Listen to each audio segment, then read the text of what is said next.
Buen día, señora, ¿cómo está? Arrancamos. Empezamos hoy con una rutina para trabajar en casa. Pueden empezar, siempre acuérdense, de menor intensidad a mayor, entonces de una manera progresiva. Vamos a ver un ejercicio muy básico que si pueden ir al gimnasio sí o sí les va a tocar realizar. En este caso son las sentadillas, que usted, señora, puede realizarlo perfectamente en casa.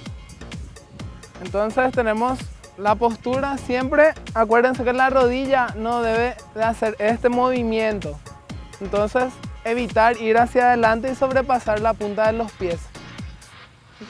Arrancamos, la cadera bien atrás, inhalo y exhalo, ¿va? Me siento y trato de que quede la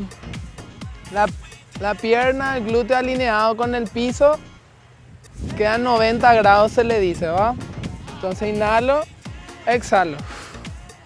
Hacemos 15 repeticiones. Vamos, 5, 6, eso. 7, esto trabaja glúteos, que es el famoso, la nalga o la colita. 7, 8 y todo el miembro inferior. Trabaja pierna en general, ¿va?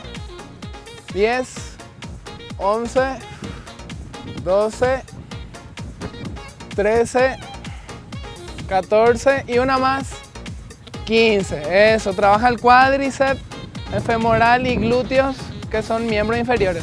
También de paso trabaja abdominales para mantener la postura.